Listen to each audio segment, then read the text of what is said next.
Le CCV remporte encore une fois la Ligue Europa pour la 7e fois d'ailleurs. José Mourinho attaque et insulte l'arbitre dans le parking après la finale perdue. Bonjour à vous chers amis téléspectateurs d'Afrisport, un plaisir de vous retrouver dans votre revue de presse quotidienne. Comme d'habitude, que vous soyez au travail ou à la maison, vous restez avec nous pour ce tour de l'actualité que nous allons débuter avec la Coupe du Monde U20.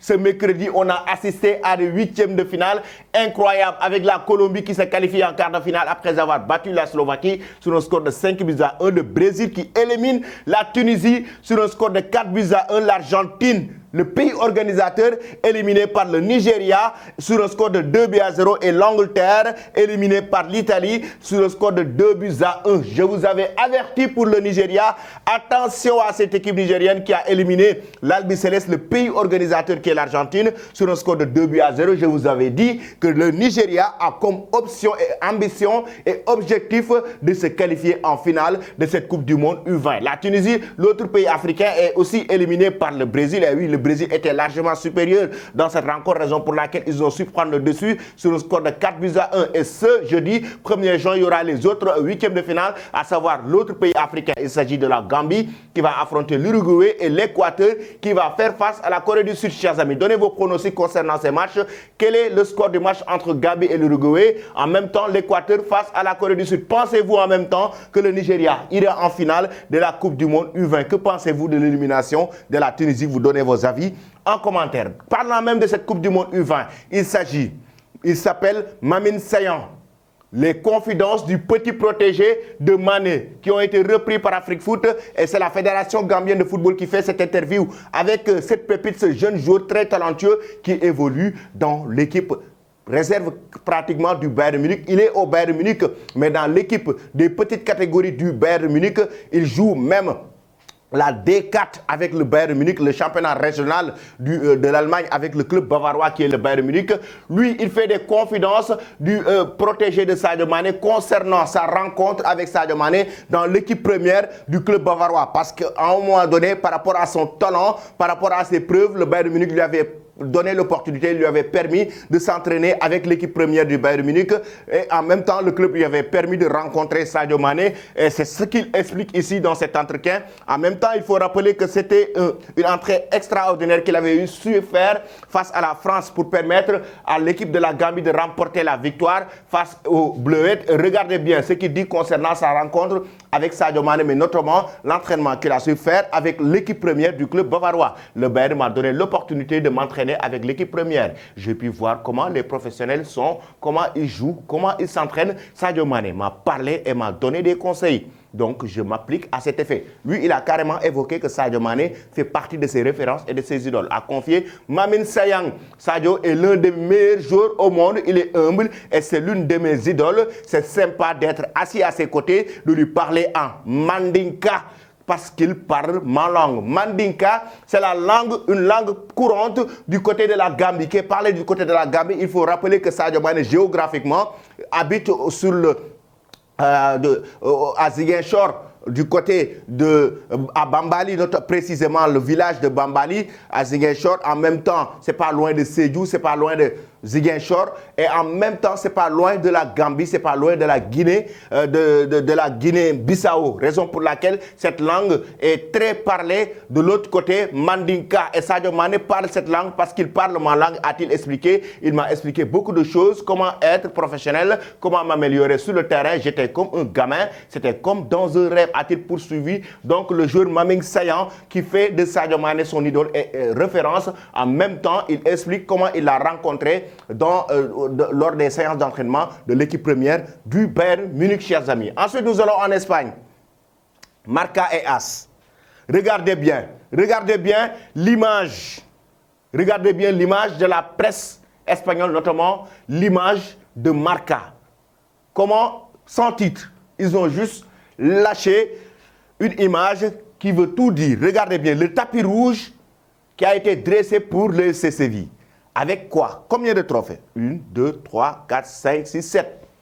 7 coupes, 7 trophées d'Europa League remportés par le FC Séville, cette finale remportée par le FC Séville. Voici le tapis rouge qui a été dressé par le journal Marca à cette équipe espagnole. Raison pour laquelle le quotidien AS nous dit El Séptimo Cielo, au 7e ciel, en jouant avec les mots et en jouant avec le nombre de trophées remportés d'Europa League par le FC Séville. C'était lors de la finale remportée face à l'AS Roma au tir au but grâce à Yacine Bounou, le gardien de but marocain, qui a permis à cette équipe de FC Séville de remporter la victoire face à l'AS Roma. Lors des séances de tir au but, il a été décisif en stoppant des pénaltys. Encore une fois, Bounou, on le sait, c'est un spécialiste des pénaltys. Il sait bien le stopper, il sait bien le faire. Raison pour laquelle la presse espagnole qui joue avec les mots et les images, comme vous le voyez ici avec cette coupe, de l'autre côté, qui joue avec le nombre de trophées. Raison pour laquelle on nous parle de 7e ciel, El Séptimo Cielo,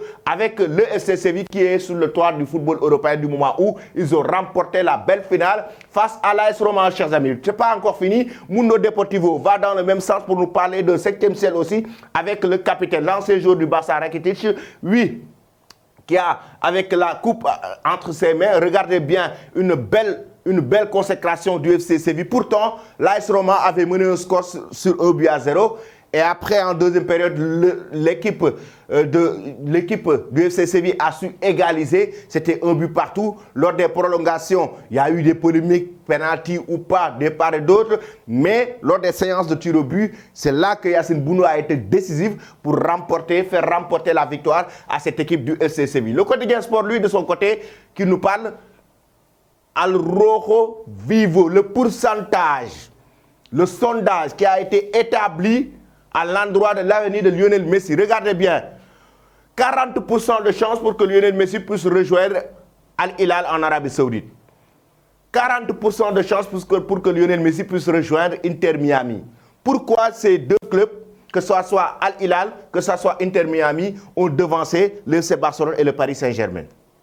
Sur le plan financier, Al Hilal a mis sur la table une offre extraordinaire, 1,2 milliard d'euros sur 2 ans. Je vous ai évoqué cela, cette somme, ici dans cette revue de presse. Inter Miami, 40% aussi du mois où sur le plan financier, ils mettent une grosse somme sur la table. Raison pour laquelle le FC Barcelone en difficulté financière, ils ont 15% de chance de faire revenir Lionel Messi, à moins que Messi puisse avoir le cœur et puisse prendre l'initiative et la responsabilité de se dire je vais retourner au sein du FC Barcelone. 5% de chance pour que Lionel Messi puisse continuer avec le Paris Saint-Germain par rapport au problème qu'il y a eu avec le club de la capitale française, que ce soit les supporters qui l'ont par moment hué, il n'est pas trop performant avec le PSG, il n'a pas remporté la Ligue des Champions, par moment critiqué par les chroniqueurs en France. Lionel Messi, selon certains médias qui ne se sentent pas du tout à l'aise au sein du Paris Saint-Germain, 5% de chance pour qu'il reste au PSG,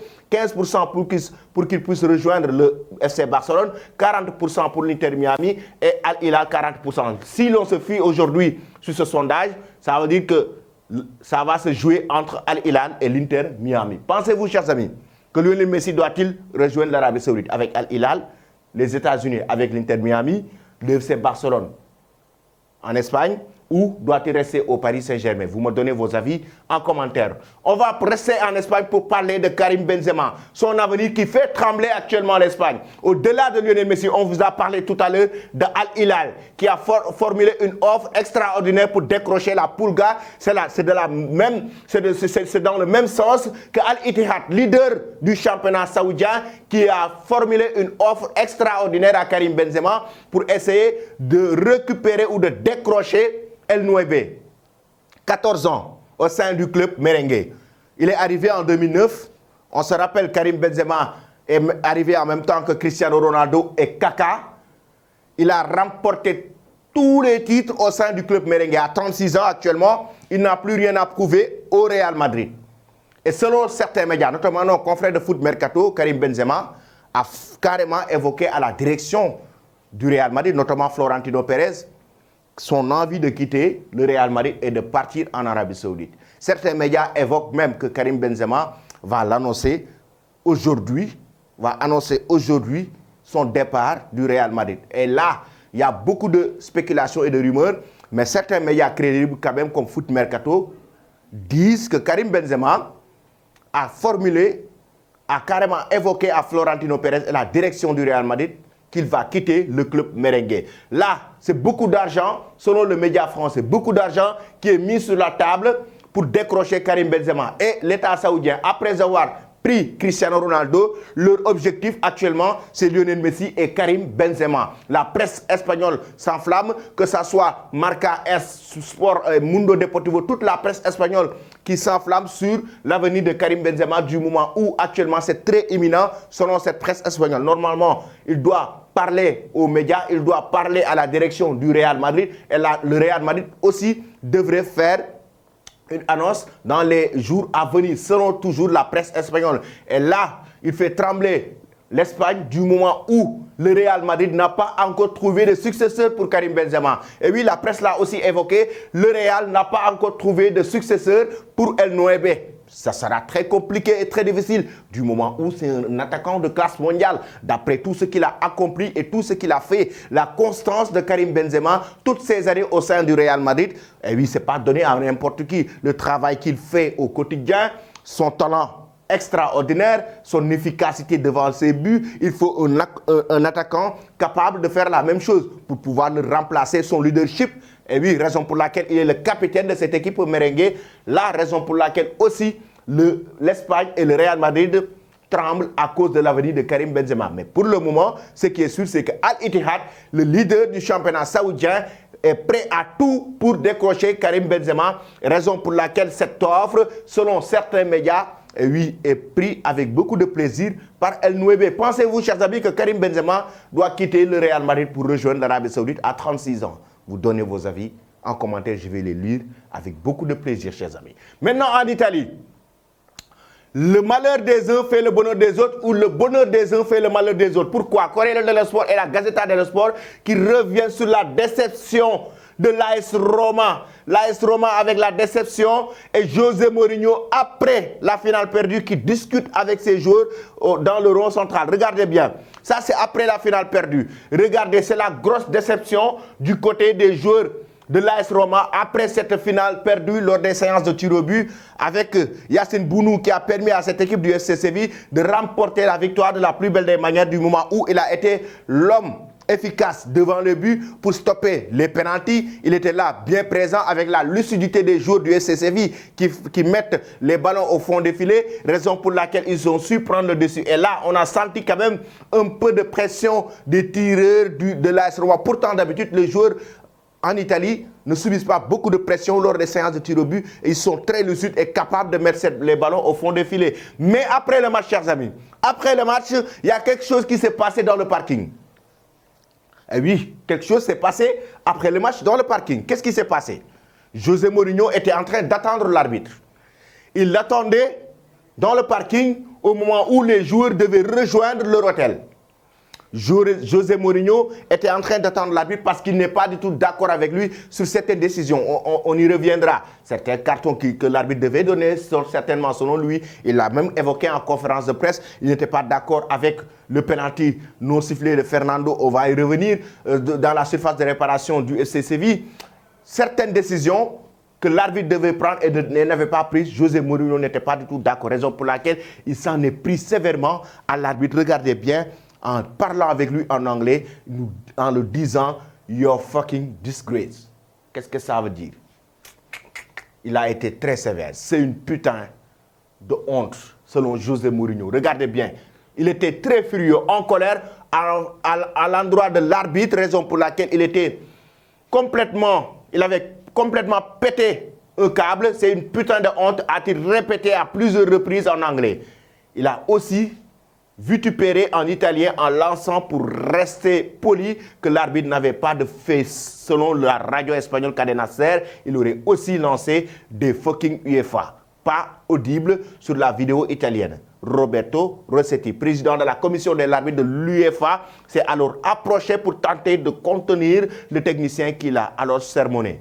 Tu étais d'accord avec eux? As-tu reproché en lui montrant une vidéo de l'action du penalty sifflé pour le FC Séville, mais puis annulé après l'aide de la vidéo? Même Rossetti a dit que ce n'était pas un penalty et que vous étiez incapable, a-t-il ajouté. Même Rossetti a dit que ce n'était pas un penalty et que vous étiez incapable. Mais regardez bien ici. Dans la surface de réparation, du FC Séville, chers amis. La main de Fernando dans la surface de réparation. Est-ce que c'est une main collée? Ça, je vous laisse donner vos avis. Là, c'est José Mourinho qui se lève. Ça, c'est José Mourinho qui se lève. Regardez, juste après l'action, Fernando qui touche la balle. Là, il y a une main. Maintenant, le débat, c'est est-ce une main collée? Y a-t-il penalty ou pas? Ici, c'est encore plus clair. Là, la main, quoi qu'on puisse dire, était un peu décollée. Regardez bien.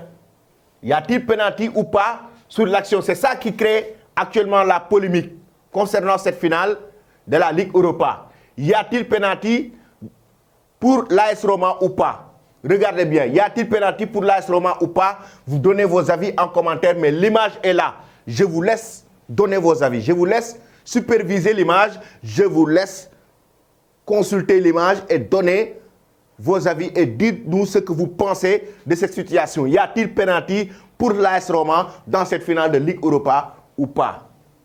Je vous laisse donner vos avis, chers amis. En vous quittant en même temps avec cette image, regardez bien, José Mourinho a complètement lancé la médaille qu'il a reçue, la médaille d'argent qu'il a reçue à la foule. Après, il était très dégoûté. Il était très dégoûté. Pourtant, José Mourinho, quoi qu'on puisse dire, malgré les critiques, quoi qu'on puisse dire, c'est quelqu'un de sportif. Mais hier, on a senti quand même du dégoût. Il était très dégoûté après la finale. Il était très en colère à l'endroit de l'arbitre. Regardez bien sa réaction. Il lance complètement la médaille.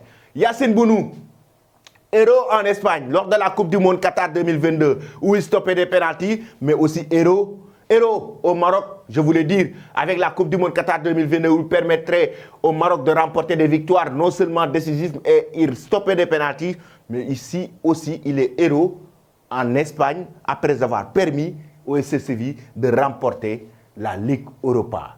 Restez connectés sur Afrisport pour ne rien rater de l'actualité. Merci et très bonne journée.